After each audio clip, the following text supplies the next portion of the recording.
Absorbable form में वो break down हो गया, ठीक है।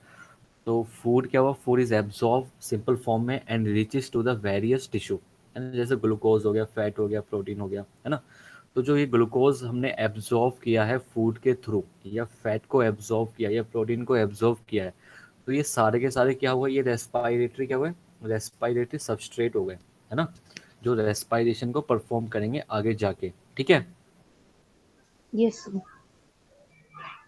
फिर क्या हुआ, रेस्पायरेशन कैसे होता है, जैसे मैंने जस्ट अभी बताया भाई, ऑक्सीजन का जो प्रेशर होता है एटमॉस्फेयर के अंदर वो 158 mmHg होता है, ठीक है, एनसीईआरटी के अंदर लिखा हुआ है 158 mmHg, लेकिन जो एल्वियोलाई के अंदर जो ऑक्सीजन का प्रेशर होता है वो होता है 104 mmHg, ठीक है। तो सिंपली डिफ्यूज़ होता है एटमॉस्फेयर से हमारे एल्वियोलाई के अंदर, लंग्स के अंदर डिफ्यूज़ हो जाता है। फिर ब्लड वेसल्स में, जो ये ब्लड वेसल्स मैंने दिखाई है यहाँ पे, जो ऑक्सीजन का प्रेशर होता है वो होता है 52 mmHg, ठीक है। दैट्स वाई जो ऑक्सीजन होती है वो डिफ्यूज हो जाती है एल्वियोलाई से ब्लड वेसल्स के अंदर, ठीक है। Yes, sir. और जो ऑक्सीजन फाइनली टिश्यू के पास पहुंचा, तो टिश्यू के पास पहुंचने पे हुआ क्या कि टिश्यू के अंदर मतलब सेल के अंदर जो ऑक्सीजन का जो प्रेशर है वो होता है 46 mmHg, ठीक है। इसका मतलब है कि ब्लड वेसल्स में हो गया 52 mmHg और टिश्यू के अंदर 46 हो गया। तो जो ऑक्सीजन है वो डिफ्यूज हो जाएगी ब्लड वेसल से टिश्यू के अंदर। अब टिश्यू के अंदर आपको पता है डाइजेशन के थ्रू ग्लूकोज पहुंच चुका था यहाँ पे, है ना। Yes, sir. ऑक्सीजन हमने ली है यहाँ पे, है ना, डिफ्यूजन के थ्रू ऑक्सीजन हमारे टिश्यू में पहुंच चुकी Yes, sir. है ना। तो इन दोनों की रिएक्शन से एटीपी जनरेट हुई है, एटीपी बनी है, प्लस CO2 निकली है बाहर और वाटर भी बना है, ठीक है। जो CO2 होगा, कार्बन डाइऑक्साइड होगा, वो वापस हम दोबारा से इसी प्रोसेस के थ्रू, रेस्पायरेशन के प्रोसेस के थ्रू उसको एक्सेल कर देंगे, बाहर निकाल देंगे, ठीक है। Yes, sir. बड़ा सिंपल सा प्रोसेस है ना। Yes, sir.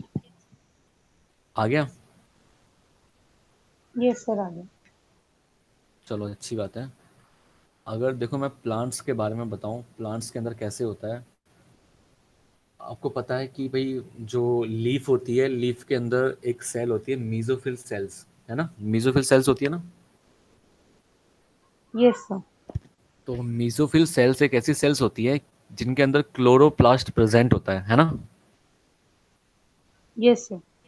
और जो क्लोरोप्लास्ट होता है उसके अंदर क्या प्रेजेंट होता है, ग्रैनम, ग्रैनम होते हैं ना। Yes, sir. और ग्रैनम मतलब एक पूरे स्टैक लाइक स्ट्रक्चर को हम ग्रैनम बोल रहे हैं, लेकिन एक सिंगल अगर मॉलिक्यूल ले ग्रैनम का तो उसको हम थाइलाकोइड बोलते हैं, है ना। Yes, sir. नोट्स सामने है ना मेरे, जो मैंने लिखवा रखा आप लोगों को, Yes, sir. और उसको देखते रहना साथ के साथ। जो थाइलाकोइड होता है उसके अंदर प्रेजेंट होते हैं अपने क्लोरोफिल पिगमेंट्स, है ना, क्लोरोफिल पिगमेंट्स। Yes, ये sir. क्लोरोफिल पिगमेंट्स का काम क्या होता है, ये सनलाइट को ट्रैप करते हैं, और सनलाइट को ट्रैप करके मतलब एक लाइट एनर्जी को केमिकल एनर्जी में कन्वर्ट कर देते हैं, है ना, ठीक है। Yes, sir. देखो कैसे होता है, देखो कैसे होता है इसका प्रोसेस, मैं यहाँ पे बता देता हूँ आप लोगों को। काफ़ी सारा पढ़ा दिया मैंने आप लोगों को।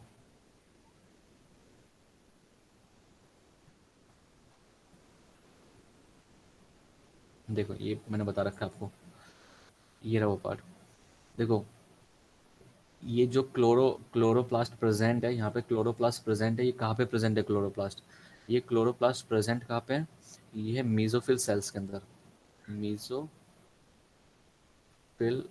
सेल के अंदर प्रेजेंट है, ठीक है। मीजोफिल सेल्स के अंदर क्लोरोप्लास्ट होता है, क्लोरोप्लास्ट के अंदर क्लोरोफिल होता है। क्लोरोफिल वो होता है जो फोटोसिंथेसिस में हेल्प करता है ना। Yes, sir. और फोटोसिंथेसिस होगा तो इसका मतलब है ग्लूकोज बनेगा वहाँ पे, बनेगा नहीं बनेगा, बनेगा सर.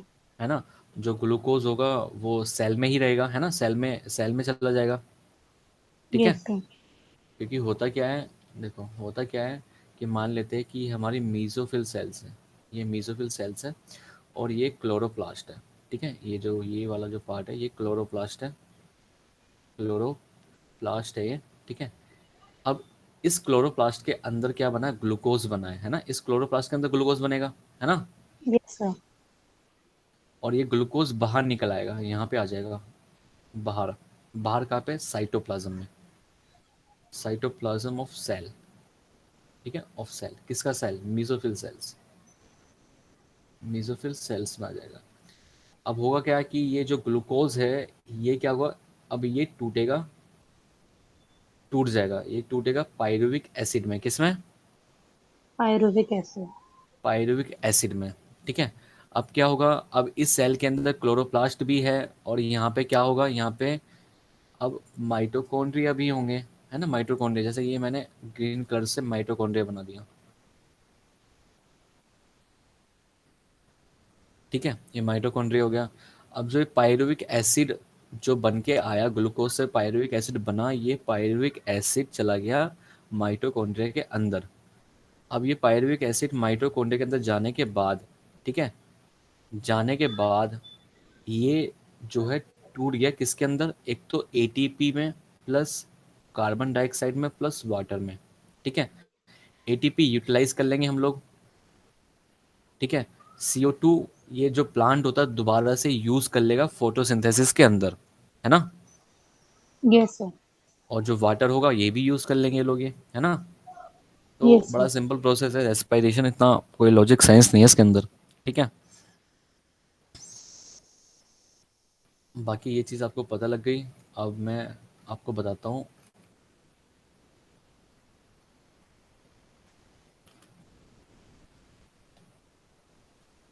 ये कैसे हो गया भाई।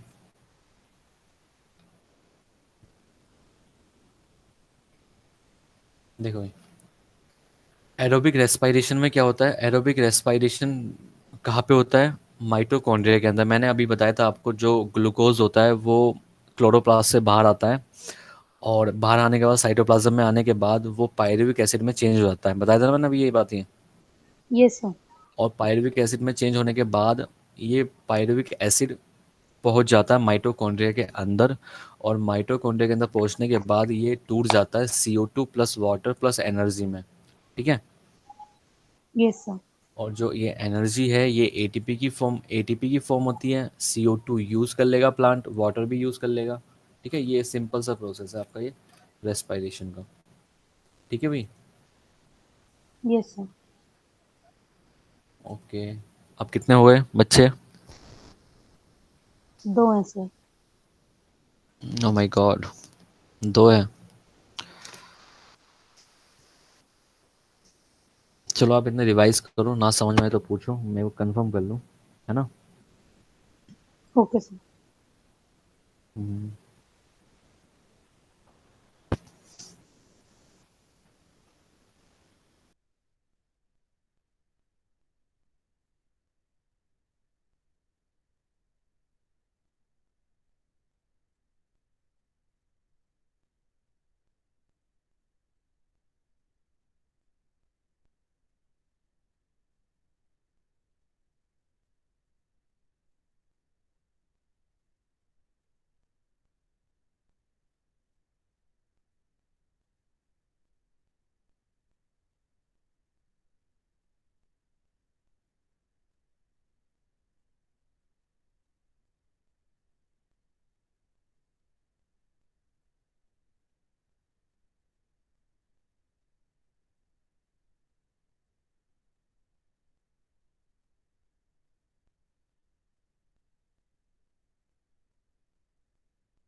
हम ये आगे चले, फिर हम पढ़े फिर आगे।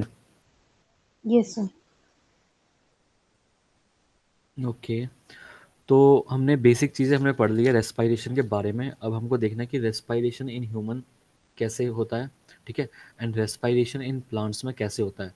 वैसे ह्यूमन का भी मैं आपको बता चुका हूँ कि ह्यूमन के अंदर रेस्पिरेशन कैसे होता है, और प्लांट्स के अंदर भी मैं बता चुका हूँ प्लांट्स के अंदर कैसे होता है रेस्पिरेशन। लेकिन बस एक पाथवे टाइप का नहीं बताया मैंने आपको, पाथवे अभी बताया था मैं आपको। रेस्पिरेशन इन ह्यूमंस, ठीक है। तो जैसे कि मैंने आपको बताया था कि जो एटमॉस्फेयर के अंदर जो ऑक्सीजन होता है उसका प्रेशर ज़्यादा होता है अपनी बॉडी के अंदर से, मतलब जो अपनी बॉडी के अंदर होता है प्रेशर उससे कम होता है, मतलब, है ना। बाहर ज़्यादा होता है और अंदर कम होता है, इसलिए जो ऑक्सीजन होता है वो डिफ्यूज़ होके, ठीक है, कहाँ पहुँच जाता है, लंग्स में पहुँच जाता है हमारे। तो सीधी सी बात है कि जो ऑक्सीजन है, ठीक है, उसको हम इनटेक करेंगे, है ना, क्योंकि यहाँ पे जो प्रेशर है वो ज़्यादा है ना। 158 mmHg है। चाहे तो याद कर लो प्रेशर की वैल्यू, वरना याद भी ना करो तब भी नहीं पूछेंगे आप लोगों से, आपके लेवल का नहीं है ये, ठीक है। ऑक्सीजन को इनटेक किया, और किसके थ्रू किया, नोज के थ्रू, है ना, Yes, sir. ठीक है। फिर जो एयर था, जो ऑक्सीजन था, वो कहाँ पे पहुंचा,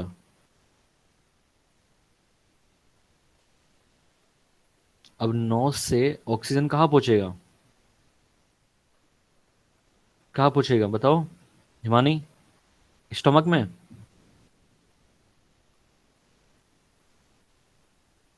Pharynx. हेलो, फेरिंग्स में, बिल्कुल फेरिंग्स में जाएगा, ठीक है। फेरिंग्स से कहा जाएगा ऑक्सीजन, Larynx. बताओ, लैरिंग्स में, देन,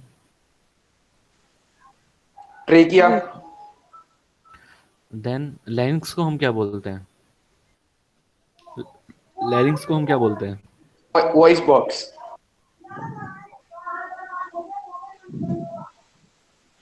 वॉइस बॉक्स भी बोलते हैं, है ना। लैरिंग्स को क्या बोलते हैं, वॉइस बॉक्स।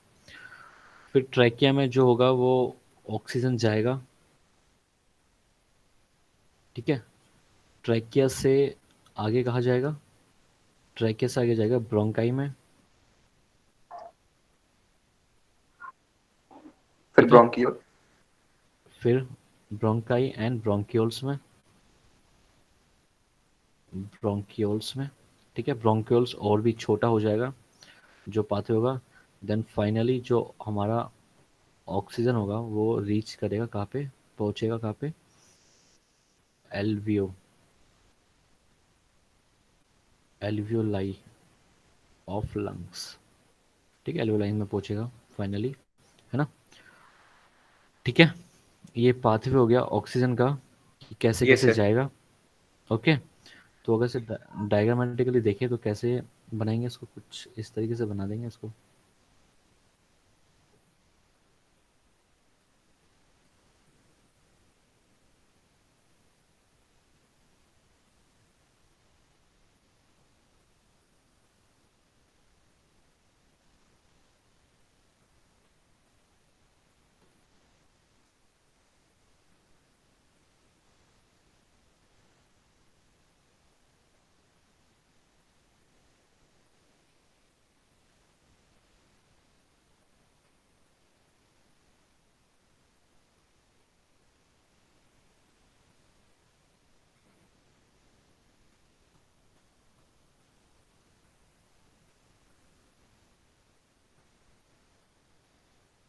है ना, कुछ इस टाइप का हो जाएगा ना। Yes, sir. और यहाँ से दिखा देंगे। Sir rings of cartilage trachea का पार्ट होती हैं क्या?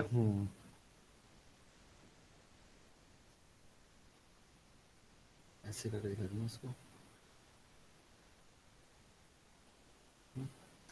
और यहाँ पे रिंग दिखा देंगे,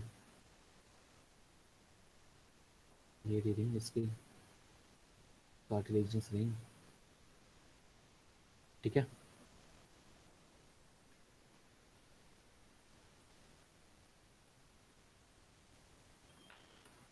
और ये भी पाथवे दिखा देंगे इसको।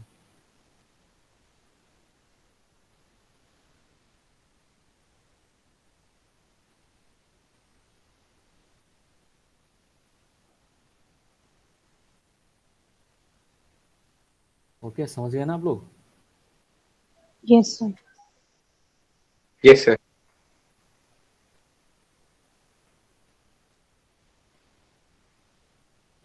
बना दो, जितने ज़्यादा पाथवे बना सकते हो बना दो, है ना। फिर इस टाइप से हो जाएगा, सेम इधर भी होगा, सेम इधर भी होगा, है ना। तो नेमिंग करेंगे तो ये है नोज़ वाला एरिया, ये है नोज़, ठीक है, जिसके थ्रू एयर एंट्री होगी, ठीक है। ये अपना क्या है, ये फेरिंग्स है ना, ये फेरिंग्स हो गया, ठीक है। ये लैरिंग्स हो गया, है ना, ये लैरिंग्स हो गया अपना। और लैरिंग्स को हम साउंड बॉक्स भी बोलते हैं, साउंड या वॉइस बॉक्स, ठीक है। ये हमारी ट्रैकिया हो गई, ट्रैकिया, ठीक है। ट्रैकिया हो गया। जो ट्रैकिया होता है, ये जो ट्रैकिया है, इस, सर आपकी आवाज थोड़ी लो आ रही हाँ, है। जो ये ट्रैकिया है ना, जो ये ट्रैकिया है, ट्रैकिया पे आपको रिंग शेप स्ट्रक्चर दिखाई दे रही होगी, है ना। ये जो, ठीक है। है ना, इसके जो ट्रैकिया होता है इस पर प्रेजेंट होती है ring like structure, ring like structure present है यहाँ पे, ठीक है। और जो ये रिंग लाइक स्ट्रक्चर होती है ट्रैकिया पे, ये बनी हुई किससे होती है, मेड अप ऑफ, कार्टिलेज। बिल्कुल, कार्टिलेज, ठीक है, कार्टिलेज से बनी होती है, ठीक है। और इसका काम क्या होता है, सर जब लंग्स में हवा नहीं होती है, ट्रेकिया में हवा हाँ, नहीं तो होती, तो कोलैप्स नहीं वो करते ट्रेकिया हैं, कोलैप्स ना करे, उससे बिल्कुल प्रोटेक्ट बिल्कुल। करती है। तो helps in helps in preventing collapse. Non collapsing, ठीक है, या प्रिवेंटिंग यस कोलैप्स, सर। कुछ भी आप लिख सकते हैं, इसमें कोई दिक्कत नहीं है, ठीक है। तो एक तो जो जो मतलब प्रेशर होता है ऑक्सीजन का, वो भी बहुत ज़्यादा काम देता है, कि जैसे बाहर की जो एटमॉस्फेयर है उसमें प्रेशर 158 mmHg होता है, ठीक है। और एल्वियोलाई के अंदर जो प्रेशर होता है ऑक्सीजन का, वो कितना होता है, वो होता है 104 mmHg, ठीक है, एच जी, ठीक है, ऑक्सीजन का प्रेशर। तो यस सर। इसी की वजह से जो ऑक्सीजन होती है वो एटमॉस्फेयर से डिफ्यूज़ होकर हमारे एल्वियोलाई तक पहुंच जाती है, ठीक है। यस और सर। ये जो पार्ट है, ये वाला, ये हमारा क्या है, ये हो गया ब्रोंकाई, हो गया हमारा ब्रोंकाई हो गया। जो इसके छोटे छोटे और पार्ट्स हो गए, ये ब्रोंकियोल्स हो गए, ब्रोंकियोल्स हो गए, ठीक है। और फाइनली ये जो आपको ये वाला पार्ट दिखाई दे रहा है बल्ब लाइक, तो इसको हम क्या बोलते हैं, एल्वियोलाई, ठीक है। Yes, sir. कौन सा सर? एल्वियोलाई, ये जो स्ट्रक्चर है ये वाली, हाँ ठीक सर। है, last part of the lungs, है ना, last part of the pathway. तो ये एल्वियोलाई जो होती है वो हेल्प करती है किस चीज़ में, एक्सचेंज ऑफ गैसेस में, एक्सचेंज ऑफ गैसेस में हेल्प करती है, ठीक है। ये आपको याद रखना है। देखो एल्वियोलाई आपने देख पा रहे हो एल्वियोलाई को, Yes, sir. ओके। देखो होता क्या है, देखिए जैसे हाँ मैं सर। एक एल्वियोलाई की फिगर बनाता हूँ यहाँ पे, ये एल्वियोलाई मान लेते हैं इसे, यहाँ पे ये हमारी एल्वियोलाई है, ठीक है। कुछ इस टाइप से दिखा देते हैं इसको, ठीक है सर। ठीक है, यहाँ पे यहाँ पे दिखा देता हूँ इसको। तो हुआ क्या है कि अब एल्वियोलाई पे क्या होता है, एल्वियोलाई पे ब्लड वेसल्स प्रेजेंट होती है ना, कैपिलरीज की फॉर्म में, ओके। जैसे यहाँ से ये वेन आई है, यहाँ से वेन आई है, इससे हार्ट से वेन आ रही है, यहाँ से वेन आ रही है, ठीक है। देन ये कैपिलरीज में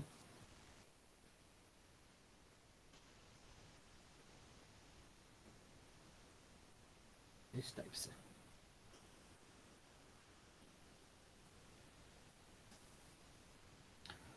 और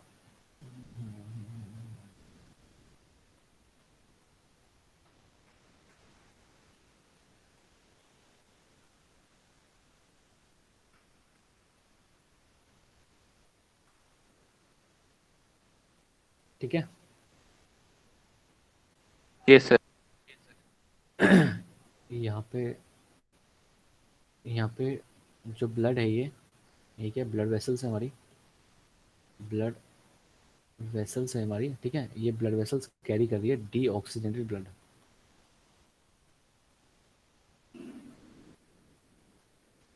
डी ऑक्सीजनेटेड ब्लड, ठीक है। इसके अंदर कोई ऑक्सीजन नहीं है, ठीक है। तो यहाँ से क्या आ रहा होगा, CO2 आ रही होगी हमारी, है ना, CO2 ऐसे, है ना, ऐसे ऐसे फ्लो कर रही होगी ये, है ना, ब्लड ऐसे फ्लो कर रहा होगा इस टाइप से, है ना, ऐसे निकलेगा, है ना। तो क्या होगा, जो CO2 होगा वो डिफ्यूज हो जाएगा किसके अंदर, एल्वियोलाई के अंदर, ठीक है, डिफ्यूज हो जाएगा एल्वियोलाई के अंदर, ओके, Yes, sir. इस टाइप से, ठीक है। जितना भी CO2 होगा, तो CO2 पहुंच गया एल्वियोलाई के अंदर, यहाँ पे पहुंच गया, यहाँ पे पहुंच गया, है ना, सब जगह पे। अब क्या हुआ कि जो ऊपर से हमने एयर को इंस्पायर किया है तो ऑक्सीजन आई होगी यहाँ से, है ना, यहाँ से ऑक्सीजन आई होगी, यहाँ पे ऑक्सीजन है ना, एल्वियोलाई के अंदर, ठीक है। वो डिफ्यूज़ हो गए क्योंकि ब्लड वेसल्स के अंदर जो मैंने आपको बताया था जो प्रेशर होता है ऑक्सीजन का वो कम होता है एटमॉस्फेयर एल्वियोलाई से, है ना। Yes, sir. मैंने बताया था 158, देन 104, देन 52, देन 46, ये एटमॉस्फेयर में होता है, एटमॉस्फेयर में होता है, ये एल्वियोलाई में होता है प्रेशर, ये आपका ब्लड वेसल्स में होता है, और ये आपका सेल के अंदर होता है, टिश्यू के अंदर। तो इसी इन्हीं वजह से जो ऑक्सीजन होता है वो यहाँ से यहाँ डिफ्यूज़ हो जाता है, यहाँ से यहाँ डिफ्यूज़ हो जाता है, यहाँ से यहाँ हो जाता है। अब एल्वियोलाई के अंदर 104 का प्रेशर है लेकिन ब्लड वेसल्स के अंदर 52 का प्रेशर है। इसी वजह से एल्वियोलाई से ब्लड वेसल्स में जो ऑक्सीजन होता है वो डिफ्यूज़ हो जाता है। तो जो ऑक्सीजन था वो डिफ्यूज़ हो गया, है ना, ब्लड वेसल्स में पहुंच गया, ठीक है, Yes. ठीक है। और जो ये ब्लड वेसल्स हैं हमारी, ये जो ब्लड वेसल्स हैं ये ब्लड को, ये ऑक्सीजन को कैरी करने के बाद बन जाएगी क्या, ऑक्सीजनेटेड, है ना, Yes, sir. ठीक है, ऑक्सीजनेटेड बन जाएगी, ठीक है। और ये क्या है, ये तो ब्लड वेसल्स है, ये हमारी कैपिलरीज है,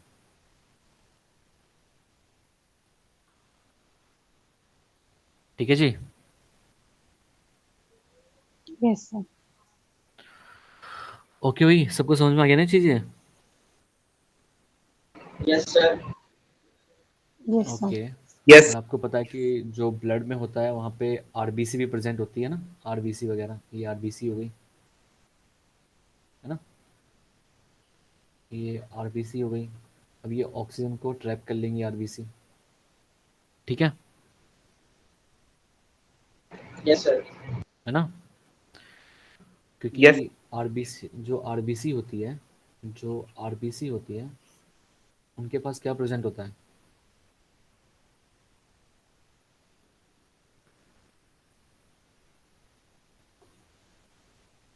हीमोग्लोबिन, है ना, हीमोग्लोबिन होता है ना, हीमोग्लोबिन प्रेजेंट इन आरबीसी, ठीक है।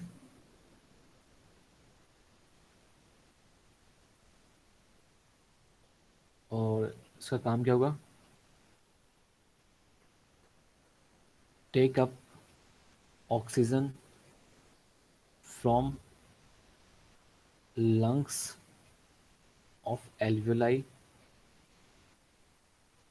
to the all the cell of body, ठीक है। जो हमारा ब्लड होता है वो रेड होता है बिकॉज ऑफ हेमोग्लोबिन, हीमोग्लोबिन। और हीमोग्लोबिन क्या कैरी करता है? ऑक्सीजन। आयरन, जिसकी वजह से जो ब्लड होता है वो रेड होता है। ठीक है।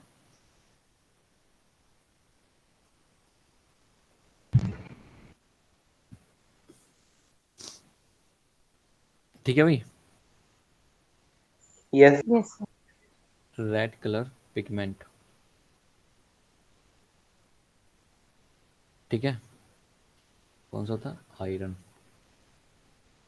ओके। Yes, sir. ओके, समझ में आ गया ना ये चीज़ सारी की सारी? Yes, sir. ओके, अब देखते हैं characteristics.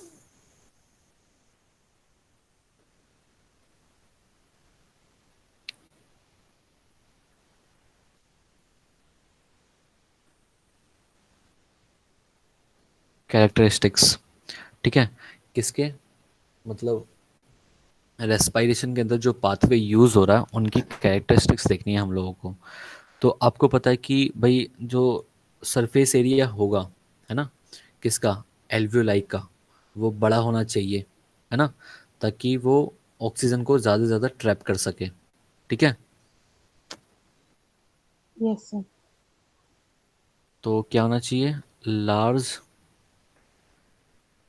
Surface area to get oxygen.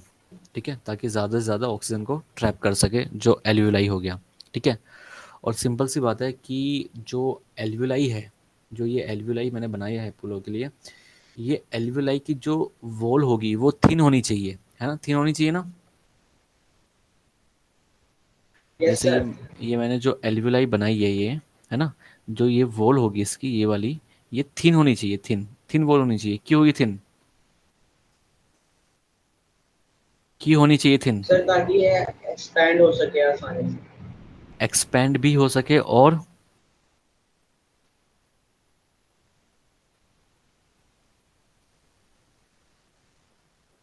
और इसके अलावा क्या इसका फ़ायदा हो सकता है थिन का?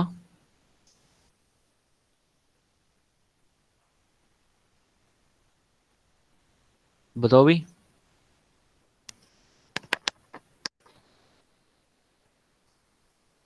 और क्या फ़ायदा मिल सकता है थिन होने का? भाई थिन वॉल होगी, ठीक है, और यहाँ पे ब्लड वेसल्स होगी, यहाँ पे जैसे यहाँ पे ब्लड वेसल्स है, ठीक है, ऐसे दिखा देता हूँ। तो अगर थिन वॉल नहीं होगी तो जो ऑक्सीजन होगा वो डिफ्यूज नहीं हो पाएगा यहाँ से यहाँ पे।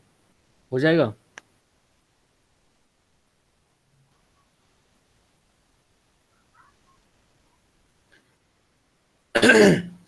अगर एल्वियोलाई की जो वॉल होगी वो थिन नहीं होगी तो क्या डिफ्यूज हो जाएगा ऑक्सीजन? No sir.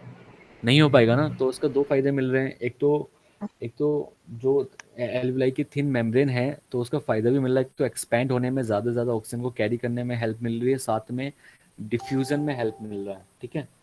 तो दूसरा पॉइंट क्या हो जाएगा? Thin permeable membrane for easily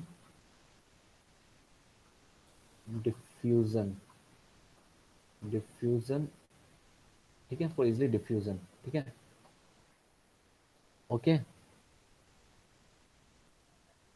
Yes, और एल्वियोलाई पे क्या होना चाहिए? अबंडेंट, अबंडेंट ब्लड सप्लाई होनी चाहिए। Blood supply for transporting respiratory gases. ठीक है। जो एल्वियोलाई है, ये जो एल्वियोलाई हो गई हमारी, ये एल्वियोलाई जो है, इसके पास इसके पास बहुत सारी ब्लड वेसल्स होनी चाहिए यहाँ पे, है ना, यहाँ पे ब्लड वेसल्स होनी चाहिए बहुत सारी, ऐसे इस टाइप से, ताकि ज़्यादा से ज़्यादा ऑक्सीजन को कैरी कर सके, है ना। yes, ठीक sir. है। तो अबंडेंट ब्लड सप्लाई होनी चाहिए, ठीक है, around the alveoli. Okay. Yes, Yes, sir. sir. अभी तक कुछ Yes, प्रॉब्लम? sir. भाई अभी तक कुछ problem? No, No, sir. sir. Okay, अब बढ़ते हैं आगे, स्टेप्स देखते हैं, स्टेप्स ऑफ रेस्पिरेशन।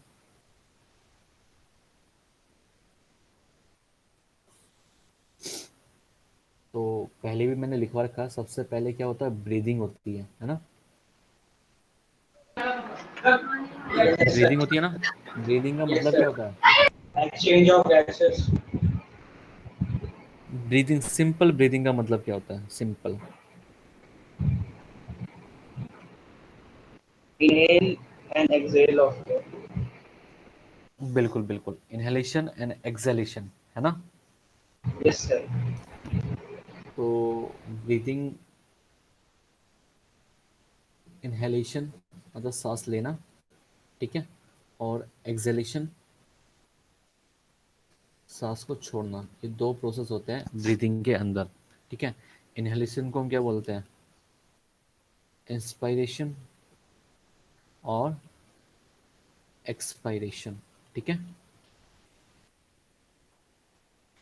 जो हम मतलब सांस ले रहे हैं,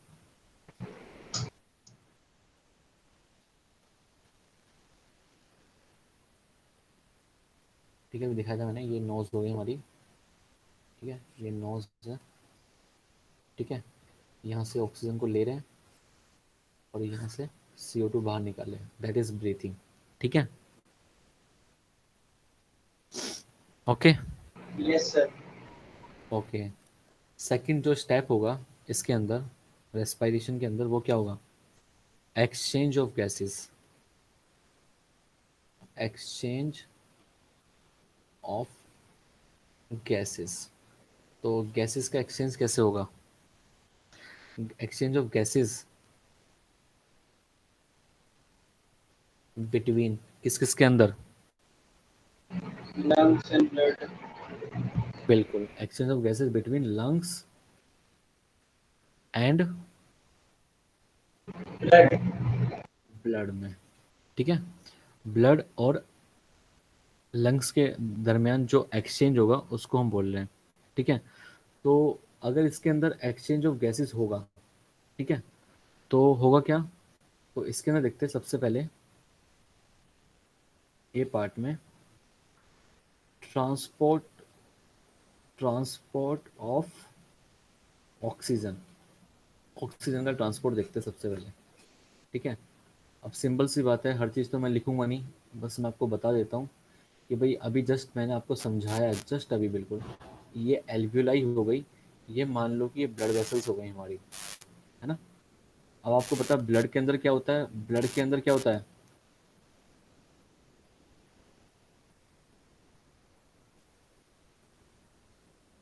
क्या क्या होता है ब्लड के अंदर,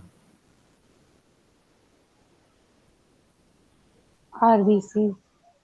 RBC, आरबीसी होता है ना, cells. आरबीसी होती है, और जो ये जो Yes, sir. फ्लूइड है इसको क्या बोलते हैं हम, Plasma. Plasma. प्लाज्मा, ठीक है, प्लाज्मा। अब सिंपल सी बात है, ऑक्सीजन ऊपर से आया, मतलब नोज के थ्रू ऑक्सीजन आया यहाँ पे, और यहाँ पे डिफ्यूज हो गया ब्लड के अंदर, ये रहा।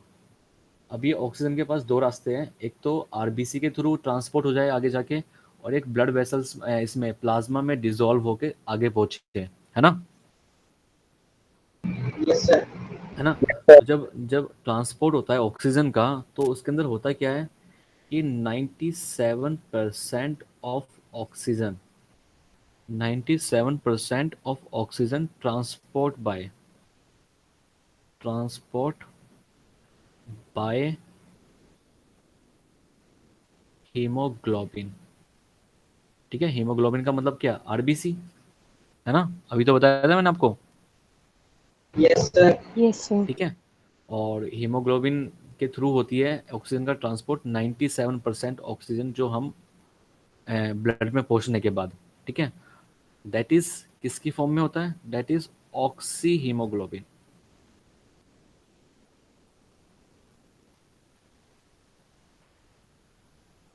ठीक है। और वन हीमोग्लोबिन का molecule carry 4 molecule of oxygen. ठीक है, ओके। Yes, sir. भाई सिंपल सी बात है कि देखो, पहले अगर आरबीसी में देखूं, है ना, आरबीसी के अंदर क्या है, हीमोग्लोबिन, एच बी ए, हीमोग्लोबिन है। ठीक है, आरबीसी के पास हीमोग्लोबिन है, इसके पास कोई ऑक्सीजन नहीं है, तो मैं इसको हीमोग्लोबिन बोलूंगा। जैसे ही इस हीमोग्लोबिन पे अटैच हो जाएगा ऑक्सीजन, तो इसको मैं क्या बोलूंगा, ऑक्सी हीमोग्लोबिन। ठीक है,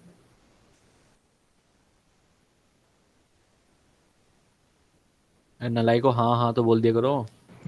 Yes, sir. Yes. ठीक है, Yes, sir. Yes sir. Okay. जो बाकी की 3% जो ऑक्सीजन है वो कैसे ट्रांसपोर्ट होती है, remaining 3%? Sir, plasma. Remaining 3% of oxygen transported by plasma, that is dissolve in plasma, dissolve होके, dissolve in plasma में। ठीक है, इस तरीके से 100% हमारी जो ऑक्सीजन होती है वो पहुंचती है। ठीक है, Yes, Yes, sir. sir. Yes sir. अब बात करते हैं कार्बन डाइऑक्साइड की, इसी के अंदर B, transport of carbon dioxide.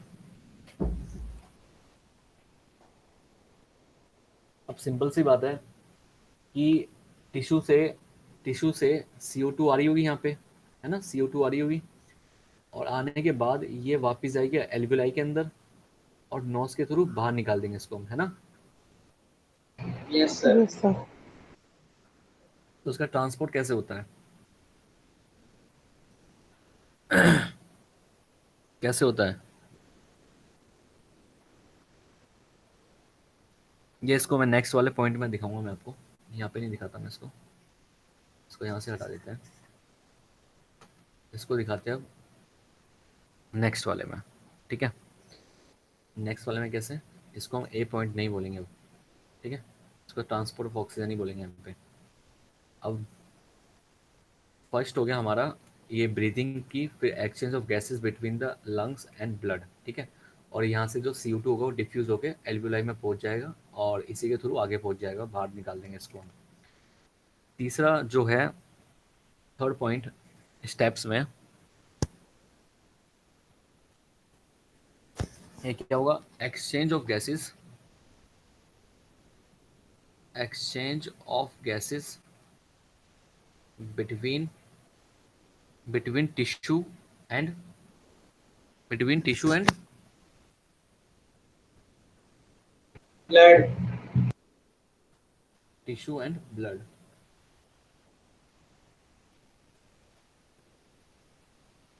ठीक है, इसमें देखते हैं सबसे पहले ट्रांसपोर्ट ऑफ CO2, CO2 का ट्रांसपोर्ट कैसे होता है। ठीक है,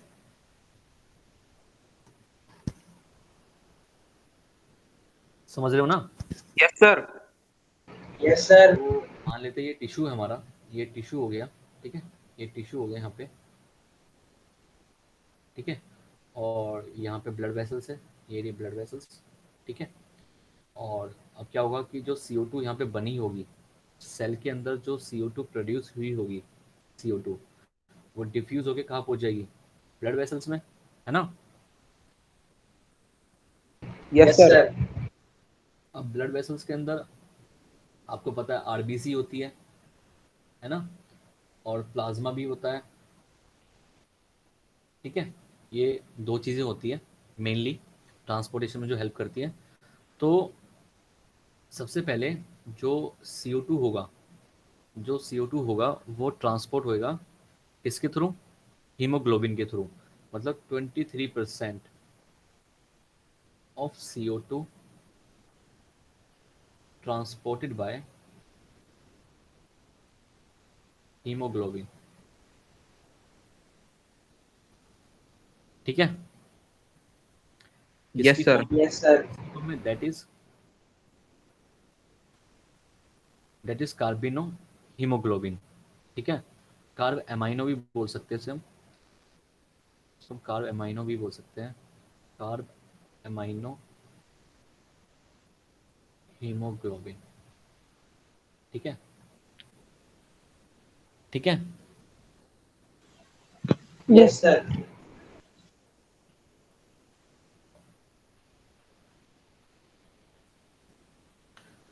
बाकी की जो 70% CO2 है, जो 70% CO2 है, ट्रांसपोर्टेड बाय किसके थ्रू? Plasma. नहीं, ट्रांसपोर्टेड बाय बाइकार्बोनेट के थ्रू, बाई कार्बोनेट के थ्रू, बाइकार्बोनेट आयंस के थ्रू, ठीक है, इन प्लाज्मा में, ठीक है। दैट इज किस फॉर्म में? HCO3 की फॉर्म में, ठीक है, okay. Yes, sir. Yes, sir. ठीक है। और जो बाकी की 5 to 7% CO2 बची है, ऑफ CO2, रिमेनिंग जो बची है CO2, ठीक है, वो ट्रांसपोर्टेड बाय प्लाज्मा के थ्रू, ठीक है। That is dissolve in plasma के थ्रू, ठीक है। Yes, sir. Yes, sir.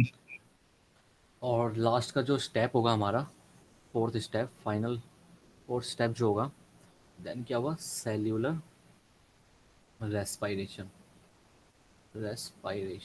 अब सेलुलर रेस्पायरेशन में क्या होता है कि भाई सेल के अंदर का रेस्पायरेशन कैसे होगा? ये सेल है, मान लेते हैं ये एक सेल है, ठीक है। अब देखो CO2 CO2 हमने निकाल दी, ठीक है, ऑक्सीजन हमने ले ली यहाँ से, ठीक है, CO2 बाहर भेज दी हमने और ऑक्सीजन दोबारा से ले ली। अब ऑक्सीजन ले ली है तो यहाँ पे ग्लूकोज भी होगा, ठीक है। ऑक्सीजन के प्रेजेंस में ये क्या बना देगा? ATP जनरेट करेगा, ATP. प्लस CO2 दोबारा से बना देगा, CO2 बना देगा, प्लस वाटर बना देगा। CO2 दोबारा से बाहर निकाल देंगे, ATP का यूज़ कर लेंगे, यूटिलाइज कर लेंगे और वाटर का भी यूज़ कर लेंगे, है ना, यूज़ कर लेंगे इसको भी, है ना। तो ये सेल के अंदर का रेस्पायरेशन हो गया, ठीक है। Yes, sir. समझ में आया? Yes, sir. Yes, sir. Okay, इसको नोट कर लो जल्दी फटाफट। नहीं समझ में आया तो इसको एक बार देख लो, क्विक रिकैप ले लो इसका रेस्पायरेशन का पूरे का, ठीक है। और फिर नहीं समझ में आ रहा तो दोबारा से पूछ लो मुझसे अभी हैंड टू हैंड।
कोई डाउट है आप लोगों को?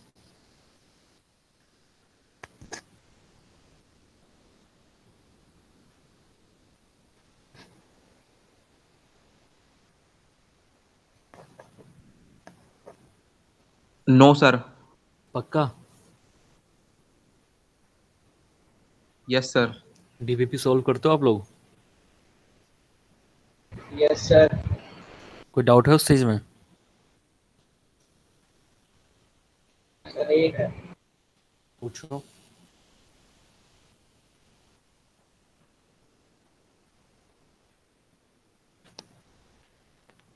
पूछो भाई। सर एक मिनट, स्क्रीनशॉट निकाल रहे हैं, स्क्रीनशॉट लिया।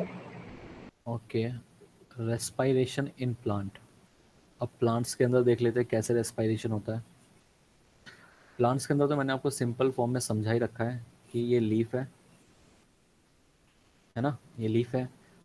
अगर लीफ को मैं यहाँ से काटता हूँ, यहाँ से क्रॉस सेक्शन करता हूँ उसका, ठीक है, क्रॉस सेक्शन करता हूँ, ठीक है, तो ये कुछ इस टाइप से दिखाई देगी हमको।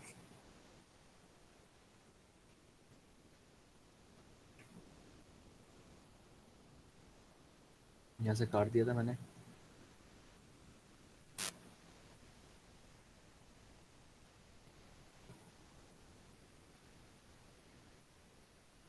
है ना, तो 3D स्ट्रक्चर में तो ऐसे दिखाई देगी ना।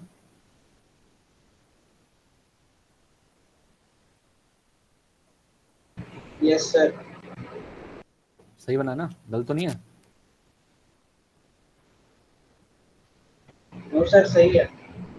ठीक है, तो देखो देखो इसकी ऊपर वाली लेयरिंग, ये ऊपर वाली वॉल हो गई है ना, अपर लेयर, और ये लोअर लेयर हो गई, है ना। ये अपर लेयर है, अपर लेयर, और ये वाली हो गई लोअर लेयर, लोअर लेयर, ठीक है, काटने के बाद। तो जो अपर वाली लेयर है उसको भी हम एपिडर्मिस बोलते हैं, एपिडर्मिस है ये भी। और लोअर वाली भी क्या है, एपिडर्मिस है, एपिडर्मिस, ठीक है। जो अपर वाली एपिडर्मिस है उस पे भी क्यूटिकल की लेयरिंग होती है यहाँ पे, ऊपर की साइड ही। इस लेयर के ऊपर भी एक लेयर होती है जिसको बोलते हैं क्यूटिकल, क्यूटिकल, ठीक है। नीचे भी क्यूटिकल की लेयरिंग होती है ऐसे, ठीक है, नीचे भी ऊपर भी क्यूटिकल की लेयरिंग होती है। क्यूटिकल किस चीज़ में, क्यूटिकल एक मतलब वैक्सी लेयर होती है, एक वैक्सी लेयर होती है जो प्रिवेंट करती है, प्रिवेंट किस चीज़ में, वाटर लॉस में, वाटर लॉस को प्रिवेंट करती है, ठीक है, ठीक है। Yes yes sir. सर। अगर मैं इसको ढंग से आपको बताना चाहूँगा, ढंग से आपको देखिए अगर इसको हम, तो ढंग से देखने में कैसा लगेगा देखते हैं। तो अभी मैंने जस्ट अभी बताया मैंने आपको कि ये ऊपर वाली लेयर हो गई,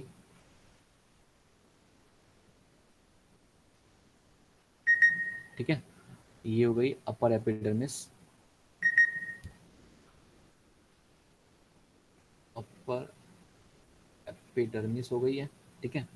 इसके ऊपर क्यूटिकल की लेयर है, ऐसे मान लेते हैं ये लेयर क्यूटिकल की,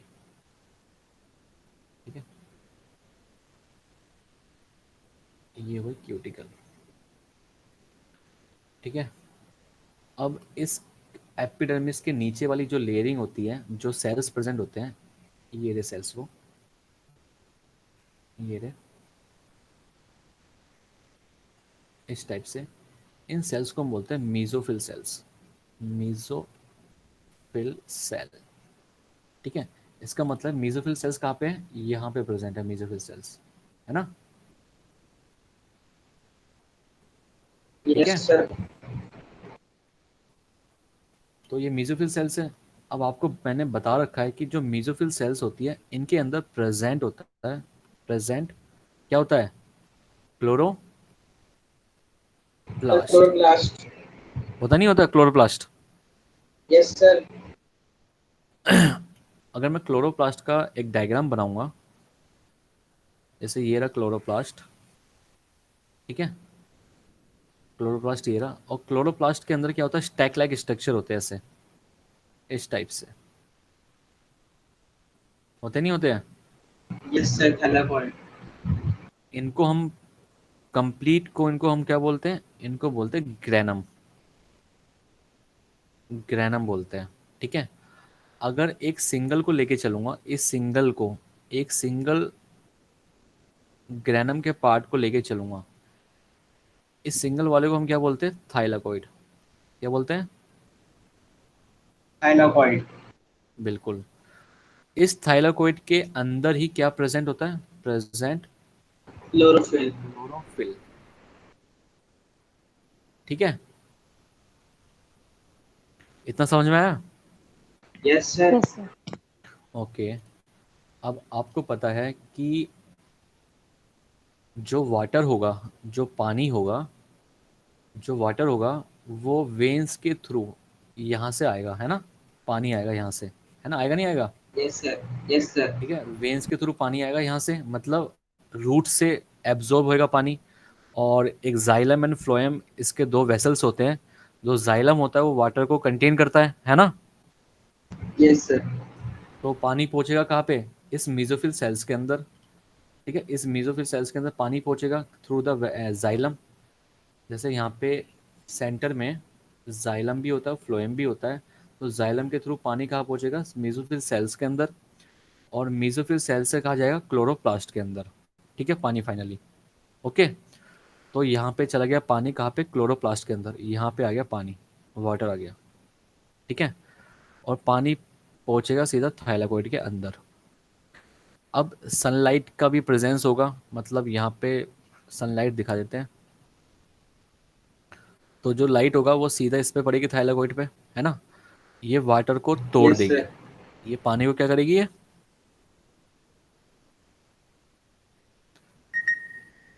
बोलो भाई, पानी को क्या करेगी ये, तोड़ देगी सर। वाटर को तोड़ देगी। ठीक है, वाटर को तोड़ेगी तो क्या मिलेगा इसे, यहाँ से रिलीज होगी एनर्जी, एनर्जी बनेगी यहाँ से।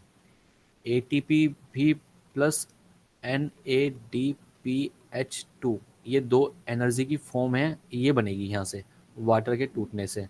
ठीक है, और प्लस में ऑक्सीजन भी इवॉल्व होगी यहाँ से, इवॉल्व होगी ऑक्सीजन। ठीक है भाई, हम क्या पढ़ते हैं, हम यही तो पढ़ते हैं कि CO2 प्लस वाटर, है ना, और लाइट के प्रेजेंस में, क्लोरोफिल के प्रेजेंस में, क्लोरोफिल के प्रेजेंस में और लाइट के प्रेजेंस में क्या बनता है, हमारा खाना बनता है, ग्लूकोज बनता है, प्लस ऑक्सीजन निकलती है, प्लस वाटर बनता है। ऐसे पढ़ते हैं ना रिएक्शन वाली। Yes sir. तो जो ये ऑक्सीजन होता है, ये वाला जो ऑक्सीजन निकल रहा है, ये वाला, है ना, ये जो ऑक्सीजन है, ये वाला जो ऑक्सीजन है, ये कहाँ से निकला है, ये वाटर के पार्ट से आया है ये ऑक्सीजन। ठीक है, यस सर। जो ऑक्सीजन का जो मॉलिक्यूल है वो CO2 वाले पार्ट से नहीं आया है, ये वाटर वाले पार्ट से आया है ऑक्सीजन। इसमें भी क्वेश्चन पूछ सकते हैं आपसे कि ऑक्सीजन जो है वो कहाँ से इवॉल्व हुआ है, वाटर से या CO2 से।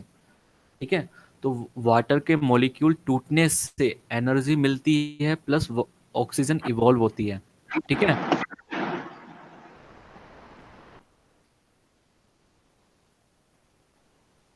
ठीक है भाई। Yes sir. अब क्या होता है कि ऑक्सीजन तो बाहर निकल जाएगी, है ना, ऑक्सीजन जो होगा वो बाहर निकल जाएगी, कहाँ से, क्लोरोप्लास्ट से, है ना, यहाँ से ऑक्सीजन इवॉल्व हो जाएगी। ठीक है, अब बचा क्या, एनर्जी बची यहाँ पे, ये एनर्जी बची। अब क्या होगा, जो स्टोमेटा होते हैं ना, जैसे यहाँ पे स्टोमेटा होंगे, देखो यहाँ पे स्टोमेटा प्रेजेंट होंगे, यहाँ पे ये स्टोमेटा होंगे, मान लेते हैं ये स्टोमेटा हमारे, ये स्टोमेटा है। ठीक है, स्टोमेटा के थ्रू जो CO2 होगी, CO2 कहाँ होगी, एटमॉस्फेयर में होगी, है ना। Yes sir.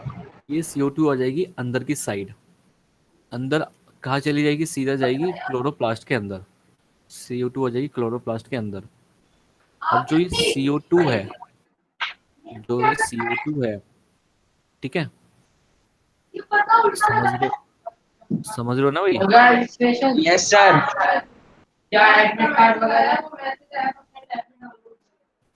जो ये CO2 है प्लस वाटर के प्रेजेंस में प्लस इस एनर्जी के प्रेजेंस में ये बना लेते हैं ग्लूकोज।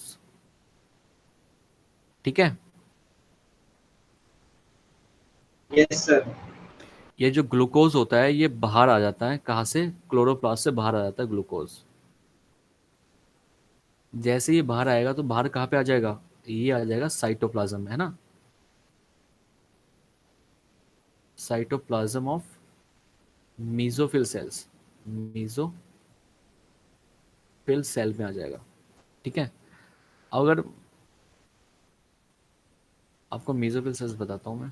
जैसे ये मीजोफिल सेल्स है, ये मीजोफिल सेल्स है, और यहाँ पे हमारा क्लोरोप्लास्ट था। ठीक है, ये क्लोरोप्लास्ट है, क्लोरोप्लास्ट। अब क्लोरोप्लास्ट में यहाँ पे क्या बना? ग्लूकोज बन गया, G4 ग्लूकोज बना, और ये बाहर निकल आया ग्लूकोज। अब ये ग्लूकोज क्या होगा? ये टूटेगा किसके अंदर? पायरुविक एसिड के अंदर, पायरुविक एसिड में। और इस सेल के पास माइटोकॉन्ड्रिया भी होगा, सिंपल सी बात है, यहाँ पे माइटोकॉन्ड्रिया भी होगा। ये मान लेते हैं ये रहा माइटोकॉन्ड्रिया सेल के अंदर।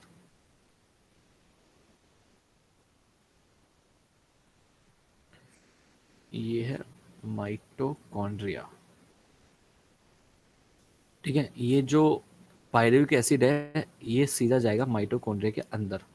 ठीक है, इसको मैं बोल देता हूँ, पायरुविक एसिड को बोल देता हूँ मैं पी। तो पी हमारा चला गया अंदर की साइड। और जो ये पायरुविक एसिड है ये दोबारा से टूटेगा, मतलब अब जो रिएक्शन चलेगी, ठीक है, उस रिएक्शन से टूटने पे ये बनाएगा क्या? एनर्जी। एनर्जी बनाएगा प्लस CO2 बनाएगा प्लस वाटर बनाएगा। ठीक है, CO2 जो बन के आया है बाहर, जो ये CO2 बनेगा ये दोबारा से यूज कर लेगा, यूज इन फोटोसिंथेसिस, खाना बनाने में यूज कर लेगा इस कार्बन डाइऑक्साइड को। जो एनर्जी है वो ATP की फॉर्म में स्टोर हो जाएगी माइटोकॉन्ड्रिया के अंदर ही, और प्लस जब प्लांट को नीड पड़ेगी ATP की, उसको यूटिलाइज भी कर लेगा प्लांट। ठीक है, और वाटर को भी यूटिलाइज कर लेगा बाद में, है ना? यूटिलाइज कर लेगा। ये होता है किसके अंदर? प्रोसेस होता है किसके अंदर? प्लांट्स के अंदर। Yes sir. समझ में आया? Yes sir. Yes, sir. बताओ क्या बताया मैंने? अब नहीं बोलेगा कोई yes sir? Hello, yes sir, बताओ मैं भाई। बताऊं? हाँ बताओ, बिल्कुल बताओ। सर, सर जो ग्लूकोज होता है सर वो एक मिनट। एक काम करते हैं, मैं एक चीज़ और बता दूं मैं आपको, ये पूरा का पूरा रेस्पिरेशन खत्म हो जाएगा, एक चीज़ रह गई बस इसके अंदर, फिर मैं आपसे पूछूंगा। इन डे टाइम में क्या होता है और नाइट टाइम में क्या होता है? इन नाइट, अब सिंपल सी बात है, डे टाइम में सनलाइट होगी, है ना? सनलाइट होगी तो ग्लूकोज बनेगा, है ना? खाना बनेगा, और खाना बनेगा तभी रेस्पिरेशन का प्रोसेस चलेगा आगे, है ना? पर नाइट टाइम में क्या होता होगा? देखो, डे टाइम में तो सिंपल है। डे टाइम में क्या होता होगा? CO2 जनरेटेड इन रेस्पिरेशन, है ना? CO2 बनती है इन रेस्पिरेशन के अंदर। देखो फाइनली CO2 बनी है ना यहाँ पे एरी, है ना? ये CO2 बनी ना? Yes sir. तो CO2 generated in day time, ठीक है? CO2 generated in respiration in day time. ठीक है, जो ये CO2 बनी है, ये जो CO2 बनी है ये used up for photosynthesis, photosynthesis में दोबारा से यूज कर लेंगे इसको हम। ठीक है, तो इसका मतलब है डे टाइम के अंदर CO2 is not released, release नहीं होती है, कैप्चर कर ली जाती है ताकि दोबारा से खाना बनाने में काम आ जाए। ये सारा प्रोसेस हो रहा है डे टाइम में। अब नाइट में क्या होता है, अब नाइट में क्या होता है कि यहाँ पे कोई फोटोसिंथेसिस तो नहीं होगा, नो फोटोसिंथेसिस नहीं होगा ना, यस सर। ठीक है। तो फोटोसिंथेसिस नहीं होगा क्योंकि डे नाइट टाइम है और लाइट की प्रेजेंस चाहिए फोटोसिंथेसिस होने में। तो कोई फोटोसिंथेसिस नहीं होगा। जो CO2 बनी होगी डे टाइम में, जनरेट हुई होगी, वो जो CO2 है वो एलिमिनेट कर देते हैं ये लोग, ये एलिमिनेट थ्रो स्टोमेटा, ठीक है। Yes sir. ओके। और आपके लिए एक होमवर्क है, आपको डिफरेंस बताना है, डिफरेंस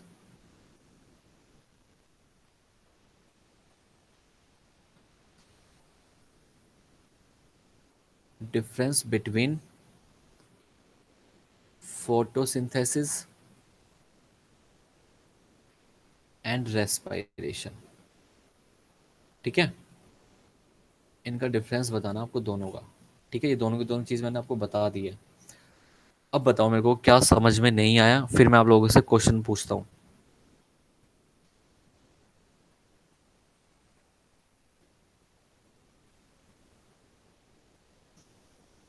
सर वो मैं लास्ट लेट ज्वाइन किया था सर, एक बार ऊपर आप पूरा सर ने स्टार्ट किया था वहाँ पे ले जाइए सर, एक बार वो देखना है।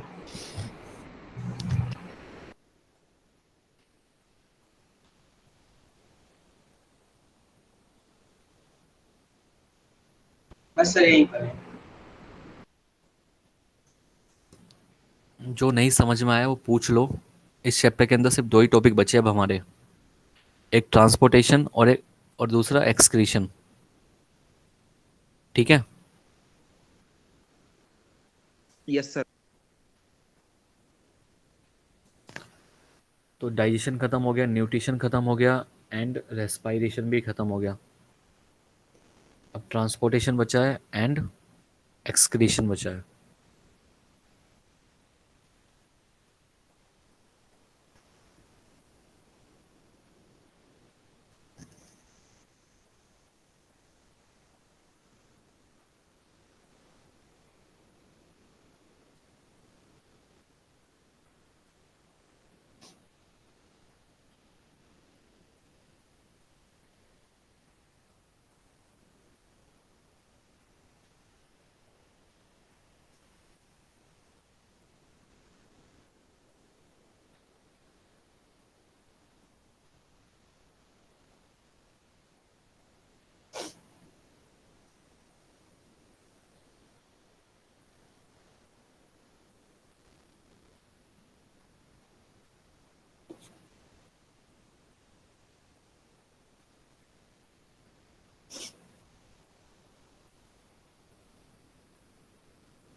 तो थोड़ा नीचे कर दीजिए।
क्लियर यस हो सर रहा है? हो गया।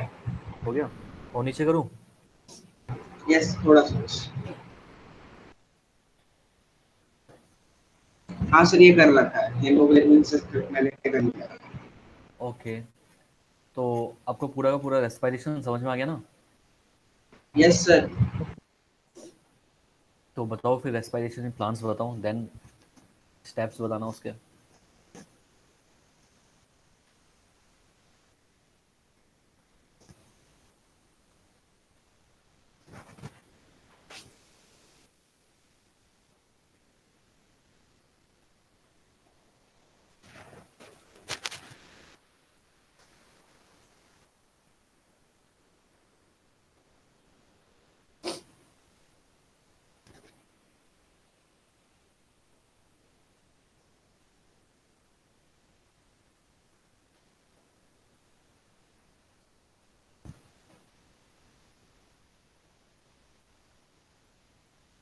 बताओ।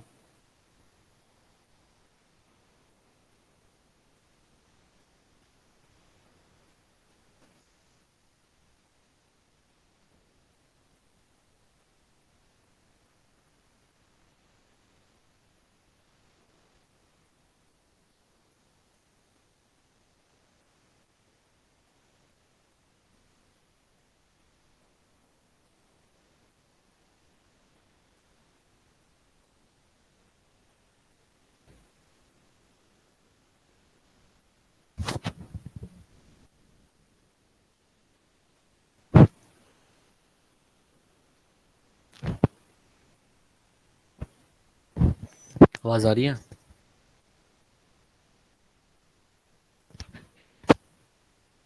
हेलो?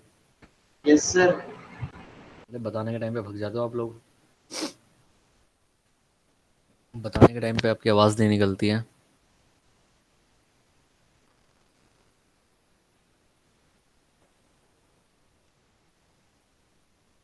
बताओ, रेस्पिरेशन इन प्लांट्स के बारे में बताओ। Sir respiration plant sir start होता है मीजोफिल सेल के अंदर सर। फिर मीजोफिल सेल के अंदर क्लोरोप्लास्ट प्रेजेंट होता है, जिसके अंदर थाइलाकोइड होते हैं सर, और ग्रुप ऑफ थाइलाकोइड को ग्रैन्यूल्स बोलते हैं सर। जब इन ग्रैन्यूल्स पे सन की रेस आती है और जाइलम से वाटर होता है और एटमॉस्फेयर से ये ऑक्सीजन आती है, तो सर ये एनर्जी बनाते हैं।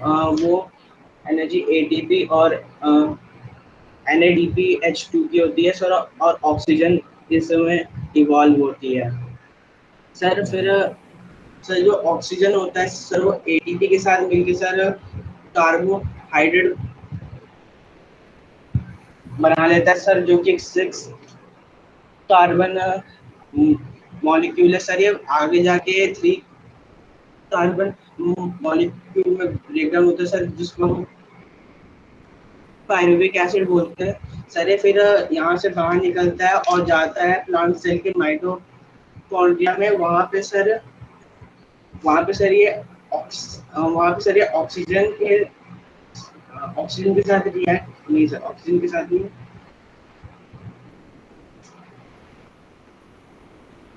सर। यहाँ पे ये CO2 के साथ रिएक्ट करके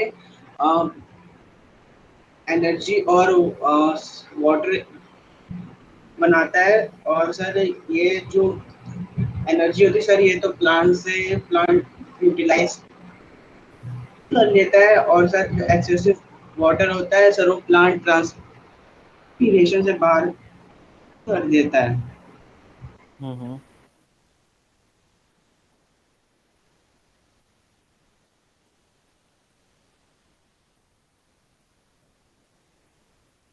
सर जो CO2 इसमें बनती है सर, ये फोटोसिंथेसिस के प्रोसेस से ही आती है। ओके, लगभग ठीक है। एक बार इसको रिवाइज कर लेना आप लोग। बिल्कुल सही बता रहे हो, बिल्कुल ऐसे तो, है ना? देख के यस बता रहे हो, सर। बिना देखे बता रहे हो? सर बिना देखे ट्राई किया था, लेकिन सर वो बीच में थोड़े वर्ड्स मिस हो जाते थे, सब देखना पड़ा। ठीक है, अपना नेक्स्ट टॉपिक जो है वो है ट्रांसपोर्टेशन।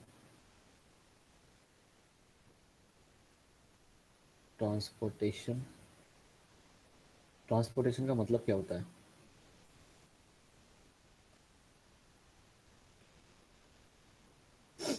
ट्रांसपोर्टेशन का मतलब क्या होता है भाई? Sir, movement of goods from one place to another. कि मतलब अब अगर ट्रांसपोर्टेशन हम पढ़ रहे हैं तो अगर हम ह्यूमंस के अंदर देखें तो ह्यूमंस के अंदर कैसे ट्रांसपोर्टेशन को आपको डिफाइन कर पाओगे? Sir, transportation of water. और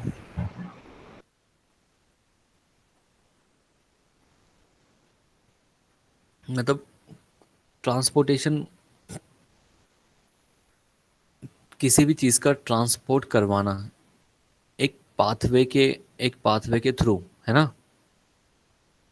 Yes, sir. ठीक है, तो जो पाथवे यूज़ करते हैं हम लोग किसी भी चीज़ को ट्रांसपोर्ट करवाने के लिए, ठीक है, उसके अंदर क्या क्या चीज़ें होती है, ठीक है, वो चीज़ हमें देखनी है ट्रांसपोर्टेशन के अंदर। ओके, तो ट्रांसपोर्टेशन मीन मतलब something is transport to a various part of the body. किसी भी चीज़ को हम मतलब ट्रांसपोर्ट करवाना चाहते हैं, ठीक है, सच एज ब्रेन के अंदर कुछ चीज़ पहुंचानी है हमें, तो वो कैसे जाएगा? एक ट्रांसपोर्ट पाथवे होता है, उसके थ्रू जाएगा, है ना? Yes, sir. ठीक है, तो ट्रांसपोर्टेशन की डेफिनेशन लिख लेंगे पहले कि something is transport, something is transport to various part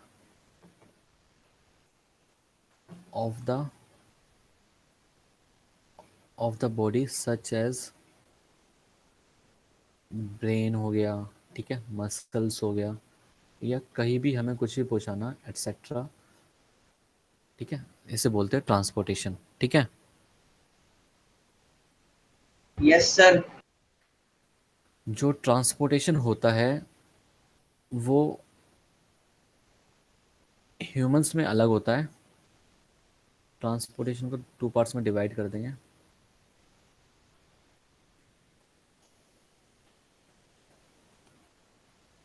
transportation in humans या ह्यूमन बींग्स, ठीक है, और ट्रांसपोर्टेशन इन प्लांट्स।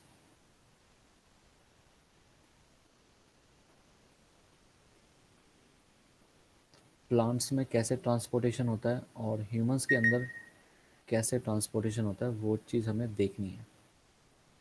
ठीक है, Yes, sir. और इसको हम also called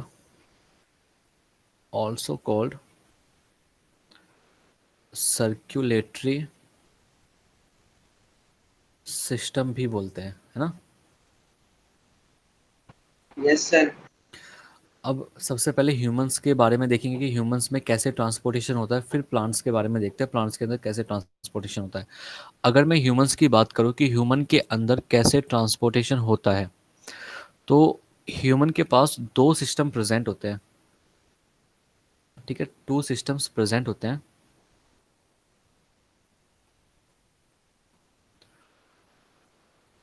consist of to system, ठीक है, ह्यूमंस के पास दो सिस्टम होते हैं ट्रांसपोर्टेशन के लिए। पता है किसको दो सिस्टम कौन कौन से होते हैं?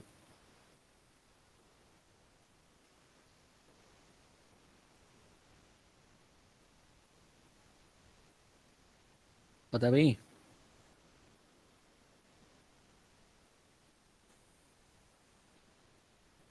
दो सिस्टम कौन कौन से होते हैं ह्यूमंस के पास? Sir, artery और vein. नहीं, एक तो होता है ब्लड सर्कुलेटरी सिस्टम, ठीक है, एक होता है ब्लड सर्कुलेटरी सिस्टम और दूसरा होता है लिम्फेटिक सिस्टम। दो होते हैं, एक होता है ब्लड सर्कुलेटरी सिस्टम और दूसरा क्या होता है? lymphatic system. Lymphatic system, blood circulatory जो सिस्टम है ये वाला, और जो लिम्फेटिक सिस्टम है ये वाला, ये दोनों अलग काम करते हैं, अलग तरीके से काम होते हैं इनके अंदर।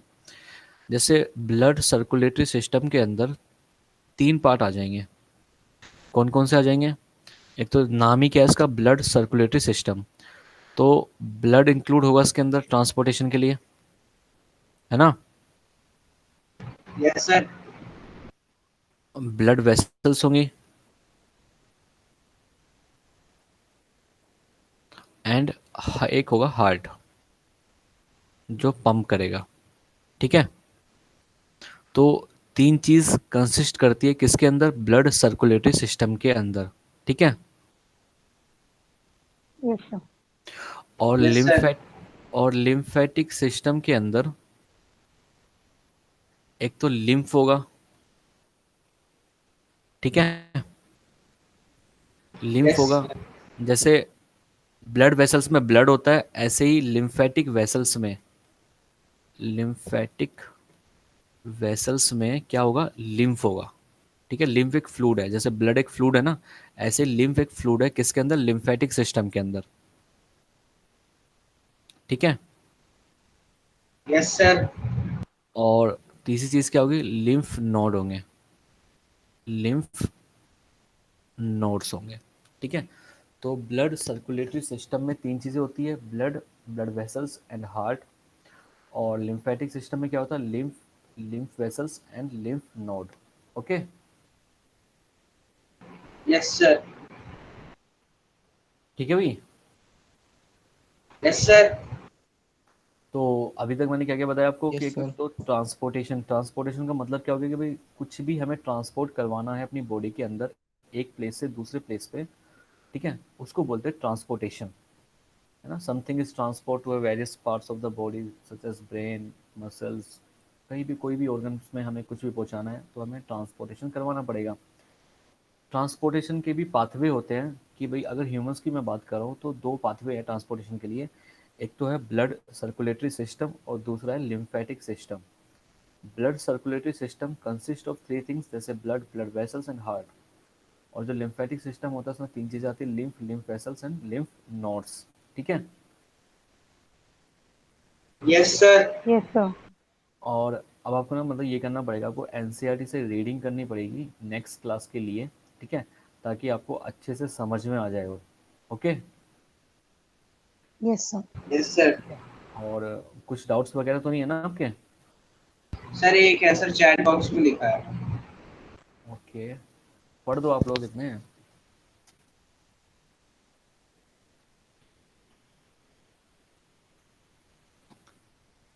कफर सेल्स कहाँ पाए जाते हैं? लीवर में पाए जाते हैं कफर सेल्स तो।